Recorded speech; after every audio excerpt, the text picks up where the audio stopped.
this video, I'm going to be introducing this cool new vehicle that he created that I haven't exactly come up for a name with. And it is just kind of random and weird. And what it does is it's propeller powered and it just slides across the ground. It doesn't have wheels or doesn't fly or anything, just slides across the ground. Kind of just a random thing that I came up with one day when I was looking for a project to do. So, like I said, propeller powered, so, and that gives it some pretty nice speed, not fast, but, you know, not slow, just kind of good speed. So, here I have the Emacs Grand Turbo 2200 kV motor, gives some nice power, good thrust, and this is a 10 by 4.5 prop, slow 5 prop.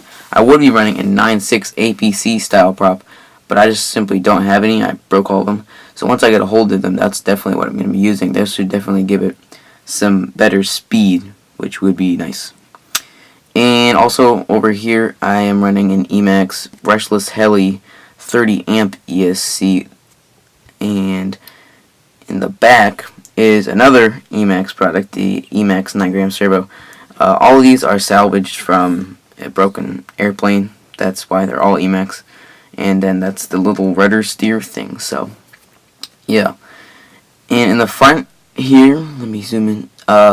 This is the little compartment where everything's in. And here's a little wood thing that prevents it from getting pushed in. That's the only purpose of that.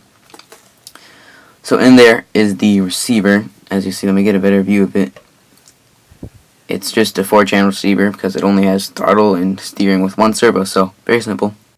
So I always run a good old 3-cell 2200. Here's a Carnegie one because I always like Carnegie. And another reason I like Carnegie is the really long wires that their batteries have. And so it pokes through a little hole in the back. Here's a better view of it right there, that little hole that I cut. And so you just line up the battery wire, poke it through, and once it's through, you just lay the battery in there. It's pretty tight space, so I don't use duct tape or anything. I just let it lay in there, and then whenever you're ready, you connect those wires. So, pretty simple. And yeah, like I said, the battery just lies in there. Just close it up, and you're ready to go. The wires from the servo and the ESC both run through this small little hole there. Can't really get a good view of it. Right there. And they also are under a bunch of tape so that they don't get ripped up and hit by the prop. Here's a better view of that small little hole that I cut. I try to make all these holes small, like the battery wire hole, and also that hole so that nothing gets in.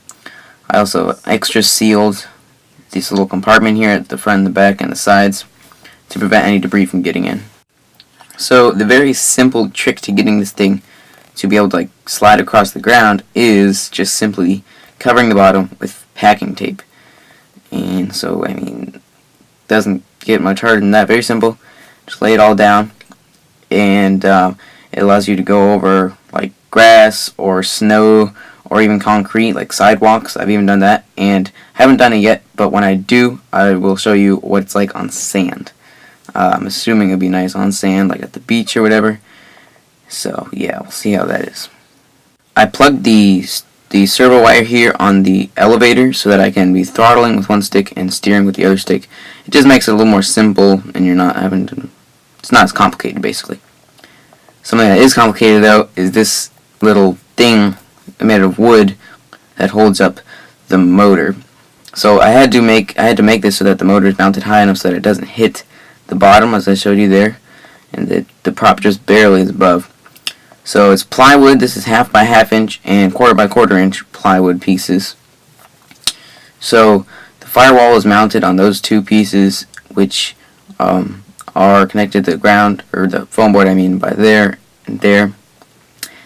Then this big piece here is like a big part of the structure, which holds the servo and this support for the steering thing, the rudder I guess you could say. And I even screwed it in rather than just gluing it for a lot of extra strength. Something very important is that you position the ESC so that it is not getting hit by the prop, because if that got hit by the prop, like the battery wire or just the ESC itself, that would be very bad. So I taped it to the wood and also to the foam board so that it holds in place very still and steady and it's not going to get hit by the prop. So I built this ring to go around the prop and the motor to protect against just any debris. Also, you know, for safety reasons, in case you ran into someone, you wouldn't want them getting hit by the prop. So this is just kind of extra protection in general, not just for things that are getting hit, but also for the motor and the prop itself. So it's just foam board. Take off the paper on one side so you can bend it. It's supported with wood on either side. That is balsa wood, not plywood, just balsa. And then also a barbecue skewer there, which helps hold its height, because it has to be positioned so that the prop isn't going to hit it, but you also don't want there to be too much space. So another thing you see is that, you know, as the prop collects stuff and sucks stuff in, and some of it just gets blown out the end, but also a lot of it, as you see, gets hit into the side, like it gets spit out to the side, and that's another reason for this, so that people aren't getting hit by it. As you see, all these little pieces of debris that get stuck in there. So that's really one of the big purposes of this. So it might get beat up, but that's kind of the purpose, is so that, you know, rather than people getting hit by it, it's just a piece of foam board. So I also left the paper on the other side of the foam, because that adds extra protection and it stops those little pieces of debris from penetrating through the foam board all the way. So really just extra protection is the reason for not going through, or I mean not going through, but not taking off both sheets of the paper on the foam board. One more thing is that I'll talk about this little curved part in the front. So this actually does have a very good purpose besides just making it look kind of cool. So it actually allows you to go over more obstacles, like, because if it was just flat, then when you ran into something, the nose would just dig into it and you'd be stuck and you'd have to go take a walk of shame and get it out. But this basically just allows you to go over those obstacles. So it basically just, it doesn't make it off-road, but it makes it overcome obstacles better so you don't have to walk out there all the time.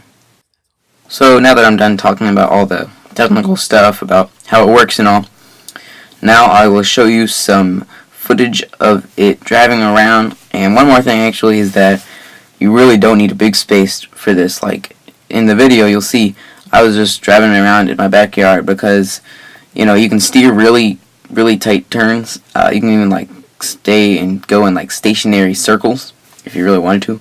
I've done it before. And so it can go fast, it can go slow, depending on the electronics that you use. But yeah, it's great for all sizes. I mean, you could take up an entire field with it if you wanted to go that fast. Or like in the video that I'm going to show you of me driving it around, you can also just play around with it in your backyard, and it really is a blast to drive around. So here it is.